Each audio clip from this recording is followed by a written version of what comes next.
नमस्कार दोस्तों।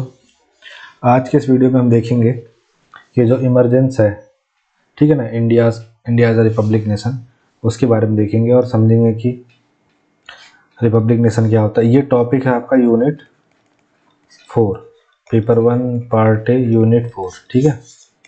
कुछ ही वीडियोस में निपट जाएगा और आपकी बहुत हल्की यूनिट है ये, है ना, जिसको आप आसानी से 10 20 30 क्वेश्चन से ही आप उसको 30 मार्क्स आराम से ला सकते हैं। तो ज़्यादा क्वेश्चन भी नहीं है और मोटा माटी जो भी क्वेश्चन है सब काम के हैं, तो उससे आपका कॉन्सेप्ट भी क्लियर हो जाएगा और सीधे सीधे आपका जो एग्ज़ाम पॉइंट ऑफ व्यू से जो पढ़ना है वो क्लियर हो जाएगा। तो स्टार्ट करते हैं इसको अपन, ठीक है। तो मतलब रिपब्लिक नेशन के इमरजेंस को लेकर के जो हम बात कर रहे हो, तो हम इसमें देखेंगे कि इंडिया कैसे पहले जहाँ पे आपका राजतंत्र था, ठीक है, तो फिर वो कैसे लोकतंत्र में आया, ठीक है, फिर लोकतंत्र से के साथ गणतंत्र कैसे जुड़ा, ठीक है, ये तमाम चीज़ें हम पढ़ेंगे। अब लोकतंत्र क्या होता है? With the people, by the people, for the people. जबकि गणतंत्र क्या है? गणतंत्र एक ऐसी व्यवस्था है जिसमें जो हेड ऑफ द नेशन होता है, ठीक है, वो क्या होगा? वो इलेक्टेड होगा, ठीक है, सिलेक्टेड नहीं होगा, उसे इलेक्ट किया जाएगा, ये याद रखिएगा। तो हम देखते हैं कि 1947 का जो भारतीय स्वतंत्रता अधिनियम आया, ठीक है, उसमें क्या प्रावधान थे जिससे भारत आज़ाद हुआ। तो पहला तो ये कि भारत का जो विभाजन है वो हो गया, ठीक, मतलब इसमें मिल गई स्वीकृति कि 15 अगस्त 1947 से प्रभावी हो गया और भारत दो स्वतंत्र डोमिनियन भारत और पाकिस्तान में बंट गया। दूसरा, ब्रिटिश शासन का अंत हो गया, ठीक है, संप्रभुता समाप्त हो गई, जिससे भारत और पाकिस्तान की संबंधित संविधान सभाओं को पूर्ण विधायी अधिकार मिल गए। तीसरा, गवर्नर जनरल का रोल तो प्रत्येक डोमिनियन का अपना गवर्नर जनरल होना था, जिसे ब्रिटिश क्राउन द्वारा तब तक नियुक्त किया जाता था जब तक कि नया संविधान नहीं बन जाता। तो जैसे पाकिस्तान में भी कोई था और इस इंडिया में माउंटबेटन थे। फिर जो रियासतें थी वो भारत या पाकिस्तान में से किसी एक में शामिल होने या स्वतंत्र रहने का विकल्प दिया गया था उनको, ठीक है, पर सरदार पटेल जी ने ये विकल्प उनके पास छोड़ा नहीं। विधायी स्वायत्तता, ब्रिटिश संसद का भारतीय मामलों पर कोई नियंत्रण नहीं रह गया और भारतीय विधायिकाओं द्वारा पारित कानूनों को ब्रिटिश अदालतों में चुनौती नहीं दी जा सकती थी, ठीक। तो याद रखना है आपको, कोई ज़रूरी नहीं कि पूछा जाए, पर आप याद रखिए इसको। इंडिया आफ्टर इंडिपेंडेंस में भी पूछ सकते हैं ना इसको। फिर भारत को एक गणराज्य में बदलने में भूमिका, तो संविधान निर्माण प्रक्रिया, ठीक, अधिनियम ने संविधान सभा को भारत के लिए एक नया संविधान तैयार करने का अधिकार दिया। इसने भारत गणराज्य की नींव रखी। इसके बाद हमने क्या किया? संप्रभुता और स्वतंत्रता को महत्व दिया। ब्रिटिश सत्ता को हटाकर भारत ने पूर्ण संप्रभुता प्राप्त की, जिससे राष्ट्र को खुद को एक लोकतांत्रिक गणराज्य के रूप में स्थापित करने की अनुमति मिली। इसके बाद देखेंगे संक्रमण काल आया। इस अधिनियम ने 26 जनवरी 1950 को नए संविधान को लागू होने तक शासन के लिए एक रूपरेखा प्रदान की, ठीक है। मतलब ये भारत को हम गणराज्य में कन्वर्ट कर रहे हैं ना, तब तक क्या, देखिए, गणराज्य में कन्वर्ट तो 26 जनवरी 1950 को होगा, लेकिन तब तक क्या चलता रहा इसकी बात चल रही है। फिर संघीय संरचना, तो अधिनियम ने संघीय संरचना को बनाए रखा भारत की, जिसे बाद में भारतीय संविधान में परिष्कृत किया गया कि अर्ध संघात्मक व्यवस्था है कि पूर्णतः संघात्मक है, तो अर्ध संघात्मक है। फिर गणतंत्र मूल्यों की नींव, विधायी स्वतंत्रता प्रदान करके अधिनियम ने भारत के संवैधानिक सिद्धांतों जैसे न्याय, स्वतंत्रता और समानता का मार्ग प्रशस्त किया। इसके बाद अगला टॉपिक आता है हमारा कि भारतीय संविधान के प्रारूपण में संविधान सभा का क्या महत्व था। तो India emergence as a republic nation का मतलब यही है कि हमें वो 26 जनवरी 1950 तक की पूरी प्रोसेस पढ़नी है, ठीक है ना। तो आप इसमें कोई बहुत नहीं सोचेगा कि ऐसा कौन सा टॉपिक है कि हमें रिपब्लिक के बारे में पूरा बताना है, नहीं, ऐसा नहीं।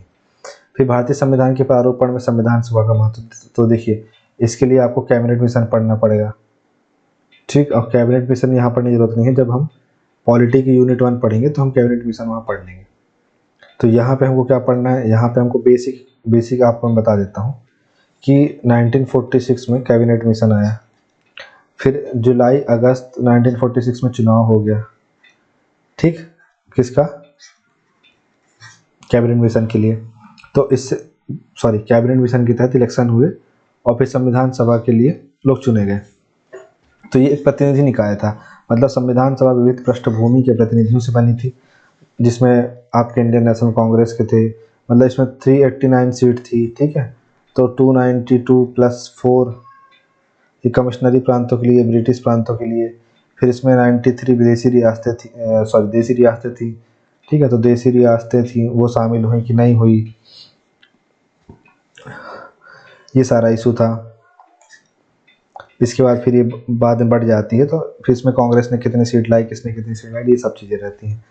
मतलब इसमें ये था कि एक ये 389 सीट थी, ठीक है। और अलग अलग जगह से इलेक्शन हुए थे। फिर उन विधानसभा से जब इलेक्शन उन विधान जैसे विधानसभा चुनी गई पहले, तो हर विधानसभा से फिर कुछ लोग आए जो संविधान सभा में आए, है ना।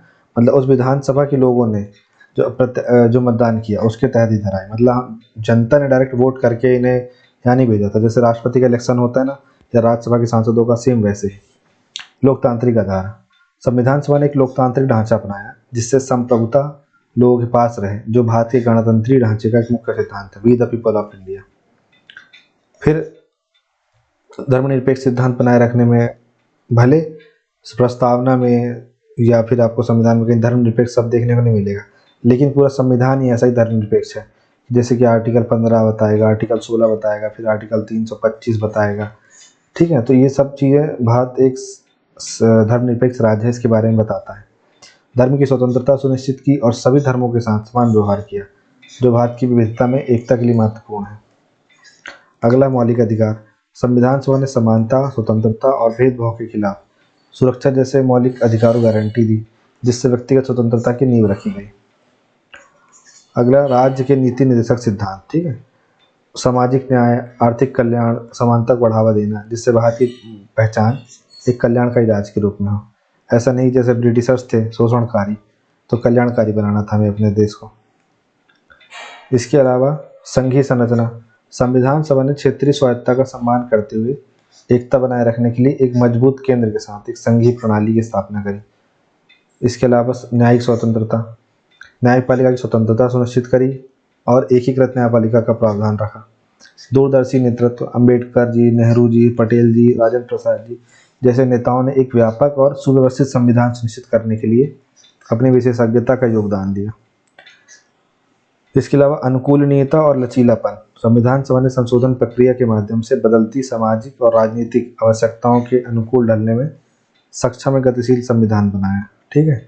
इसके अलावा गणतंत्रीय ढांचा, तो संवैधानिक प्रमुख के रूप में निर्वाचित राष्ट्रपति के साथ संसदीय प्रणाली को अपनाकर संविधान सभा ने भारत को एक संप्रभु, समाजवादी, धर्मनिरपेक्ष और लोकतांत्रिक गणराज्य बनाने में बड़ी भूमिका निभाई और गणराज्य बदलना सुनिश्चित किया। तो ये आपको यहाँ पे ध्यान रखना है कि भारतीय संविधान के प्रारूपण में जो संविधान सभा का महत्व, ये हमें देखना था, ठीक है। तो ये महत्व था उसका। इसके अलावा भारतीय संविधान के निर्माण में अंबेडकर जी की क्या भूमिका है, ठीक है। तो बहुत ज़्यादा इसमें टफ नहीं है ये प्रारूप समिति के अध्यक्ष बने थे, ठीक है।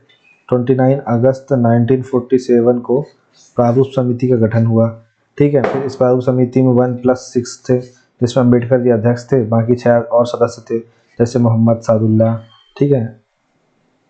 इसके बाद आपका एन माधव राव, इसके बाद आपका टी कृष्णमाचारी, फिर इसके बाद आपका गोपाला स्वामी अयंगर, ठीक है। ऐसे करके 6 मेंबर ये थे और एक अध्यक्ष ही बने। फिर उन्हें मौलिक अधिकारों के पैरोकार थे, समानता, स्वतंत्रता, सुरक्षा सुनिश्चित करने वाले अधिकारों की शुरुआत की इन्होंने। इन अधिकारों की सुरक्षा के लिए संवैधानिक उपायों पर जोर दिया। मतलब अंबेडकर जी आर्टिकल 32 को संविधान की आत्मा कहते थे। वहीं सामाजिक न्याय, सुधार, अस्पृश्यता का उन्मूलन, अनुच्छेद 17 के द्वारा हाशिए पर पड़े समुदायों के उत्थान के लिए आरक्षण की वकालत की। इसके अलावा मजबूत केंद्र के साथ संघीय ढांचा। मतलब अंबेडकर जी की आइडियोलॉजी में आप देखेंगे तो वही चाहते थे, जैसे गांधी जी तो स्टेट ही नहीं चाहते थे। स्टेट नहीं चाहते थे मतलब वो नहीं चाहते थे कि कोई सरकार वगैरह हो, ठीक है। उनको ग्रामीण स्वशासन से ज़्यादा लेना देना था। तो वो स्टेटलेस कंट्री की बात करते थे, मतलब कि कोई अथॉरिटी नहीं हो, कोई नहीं हो, सब अपना अपना रूल करे। फिर जो वो थे अम्बेडकर जी थे, वो एक सशक्त केंद्र की बात करते थे, ठीक है। राष्ट्रीय एकता को बढ़ावा देते हुए क्षेत्रीय स्वायत्तता सुनिश्चित करने की बात करते थे। फिर समावेशी लोकतंत्र के लिए विजन उनका था कि श्रम अधिकारों, आर्थिक समानता, साथ ही सामाजिक और राजनीतिक न्याय की आवश्यकता पर बल दिया इन्होंने। तो अम्बेडकर जी की भूमिका है और ढेर सारी चीज़ें इसमें आप लिख सकते हैं, मतलब अनगिनत योगदान है उनके। भारत एक संप्रभु समाजवादी धर्मनिरपेक्ष और लोकतांत्रिक गणराज्य के रूप में खुद को स्थापित करने में, मतलब जब भारत जो है एक संप्रभु समाजवादी धर्मनिरपेक्ष लोकतांत्रिक गणराज्य के रूप में खुद को स्थापित कर रहा था, तो क्या चुनौतियां आई भाई? बहुत चुनौतियां आई। जैसे आप सबसे आपने गदर पिक्चर देखी होगी, 2 तो बिल्कुल नहीं देखना, 3 आने वाली भाई साहब, पता नहीं हैंडपंप से आगे बढ़ ही नहीं पा रहे हैं। ठीक है, राजनीतिक चुनौतियां, ठीक है। तो आप उसमें देखेंगे कि दिखाता है वो कि कितने दंगे होते हैं, है ना, सिख मार रहे हैं किसको, सिखों को मुसलमान मार रहे हैं, हिंदू को मुसलमान ही मार रहे हैं। तो ये तमाम चीज़ें चल रही हैं। तो राजनीतिक चुनौतियां क्या है? 500 से अधिक रियासतों का भारतीय संघ में एकीकरण करना, ठीक है, 562 के आसपास। इसके अलावा क्षेत्रीय और वैचारिक मतभेदों के बीच एक स्थिर संसदीय लोकतंत्र की स्थापना करना है। दूसरा, आर्थिक चुनौतियां क्या है कि बहुत गरीबी है, बेरोजगारी है, आर्थिक असमानता है, औपनिवेशिक शोषण के बाद उद्योग, कृषि, बुनियादी ढांचा, इन सब का पुनर्निर्माण करना है भाई साहब। इसके अलावा सामाजिक चुनौतियां क्या है? जातिगत भेदभाव है देश में, सांप्रदायिक तनाव है, सामाजिक असमानता है ना। इसके अलावा भाषाई, धार्मिक और सांस्कृतिक विविधता वाले समाज में एकता को बढ़ावा देना है। इसके अलावा क्या प्रशासनिक चुनौतियां हैं? एक कार्यशील नौकरशाही, कुशल शासन ढांचा बनाना है, आंतरिक अशांति और अलगाववादी आंदोलनों से निपटने के दौरान कानून और व्यवस्था सुनिश्चित करना है। तो मतलब अब देखिए, राजनीतिक चुनौतियां क्या है कि एकीकरण करने की। आर्थिक चुनौतियां क्या है कि गरीबी है, बेरोजगारी है, आर्थिक असमानता है, खाने के लिए अनाज नहीं है, PL 480 मंगा रहे हैं अमेरिका से। इसके अलावा प्रशासनिक सामाजिक चुनौतियां क्या है? सांप्रदायिक तनाव हो रहे हैं, जातिगत भेदभाव है, सामाजिक असमानता की गहरी जड़ें हैं। इसके अलावा प्रशासनिक चुनौतियां हैं, कार्यशील नौकरशाही और कुशल शासन ढांचा बनाना है। अंतर्राष्ट्रीय चुनौतियां हैं, क्या है कि शीत युद्ध के दबाव और क्षेत्रीय संघर्षों के बीच संप्रभुता बनाए रखना, पड़ोसियों के साथ सीमा विवादों को संबोधित करते हुए स्वतंत्र विदेश नीति को परिभाषित करना, ये सब चुनौतियां हैं। इसके अलावा आप देखिए 26 जनवरी 1950 का क्या महत्व है? वह दिन जब भारतीय गणतंत्र बना। तो आप समझ गए ना कि देखिए, Republican day symbol of Indian Republic, it means India जो है, जो उसका हेड ऑफ स्टेट है, वो क्या करता है, मतलब उसका चुनाव कैसे होता है? उसका चुनाव ऐसा होता है कि वो सिलेक्ट नहीं किया जाता, वो इलेक्ट किया जाता है। भले वो प्रत्यक्ष नहीं होता, लेकिन उससे चुना जाता है, ठीक है। तो 26 जनवरी 1950 को क्या हुआ? 26 नवंबर 1949, 26 नवंबर को विधि दिवस बनाते हैं, संविधान दिवस बनाते हैं। तो इस दिन क्या हुआ कि बहुत सारे प्रावधान लागू भी कर दिए गए थे, ठीक है। परंतु क्या हुआ कि संविधान को अपनाना जो है ना, ये वाला काम इस दिन किया गया। लोग शामिल हुए और साइन किया, है ना। तो लगभग 200+ लोग जो हैं वो इसमें साइन किए थे। 224 मुझे याद आ रहा शायद, ठीक है। तो सब इसमें साइन किए, अपनाया, संविधान को अपनाया, और उस दिन से संविधान लागू भी हो गया। फिर गणतंत्र की स्थापना भी हो गई, एक गणतंत्र बन गया भारत, जिसका संवैधानिक प्रमुख एक निर्वाचित राष्ट्रपति था, क्योंकि उस दिन चुना भी गया था राष्ट्रपति को। फिर पूर्ण स्वराज की प्राप्ति 26 जनवरी 1930 को 30 के लाहौर अधिवेशन की पूर्ण स्वतंत्रता की घोषणा का सम्मान करने के लिए चुना गया था। यह स्वतंत्रता के लिए भारत के लंबे संघर्ष की पूर्ति का प्रतीक था, ठीक है। देखिए क्या हुआ था, जब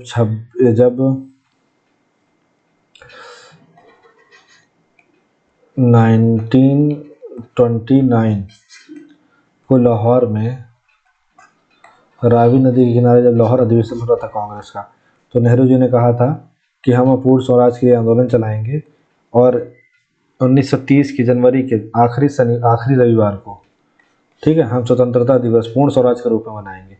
अब क्या हुआ, देश तो वो अंग्रेजों ने तो मार्च में ही बोल दिया कि हम इस साल के अंदर अंदर इस देश को छोड़ के चले जाएंगे, तुमको जो करना पड़ा देखते रहना। अब जब माउंटबेटन प्लान आया और जून में वो पास हो गया, तो अगस्त में देश को आज़ाद करना पड़ा, है ना, वरना क्यों वेट करता आदमी इतने देर का। तो 15 अगस्त 1947 को फिर ये चुना गया कि हो गया, फिर इस दिन देश को आज़ाद कर देते हैं। और 26 नवंबर को जब 26 नवंबर तक में संविधान तो बन ही चुका था, तो अब ये डेट जो है हमारी, ये खाली ना जाए, ठीक है। इसलिए 26 जनवरी 1950 को 2 महीने का वेट करके संविधान को हमने लागू किया। तो 26 जनवरी 1950 का दिन ही क्यों चुना गया? वो इसलिए चुना गया कि वो इतिहास में दर्ज है वो दिन। इसके अलावा आप देखिए अधिकारों और न्याय की रक्षा। संविधान सभा ने नागरिकों के लिए समानता, स्वतंत्रता, न्याय सुनिश्चित करते हुए मौलिक अधिकारों को गारंटी दी। सामाजिक, आर्थिक, राजनीतिक न्याय के प्रति भारत की प्रतिबद्धता को मजबूत किया। फिर राष्ट्रीय गौरव और एकता। गणतंत्र दिवस भारत की विविधता में एकता का उत्सव बना गया। दिल्ली में भव्य परेड भारत की सांस्कृतिक विरासत, सैन्य शक्ति, लोकतांत्रिक मूल्यों को दर्शाती।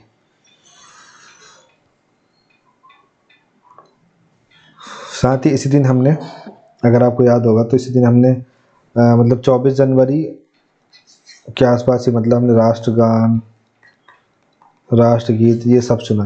ठीक है, तो 26 जनवरी 1950 का ये महत्व है भारतीय गणतंत्र में। ठीक है, तो आई होप सो आपको ये चीज़ क्लियर होगी। तो इसके बाद का वीडियो हम देखते हैं। इसके बाद की वीडियो में हम आगे और जो आने वाला टॉपिक है उसको देखेंगे कि इंडिया आफ्टर इंडिपेंडेंस, फिर रीऑर्गेनाइजेशन ऑफ स्टेट और एमपी टूरिज्म, ये सब चीज़ देखेंगे। ठीक है, तो thanks for watching this video. Have a nice day.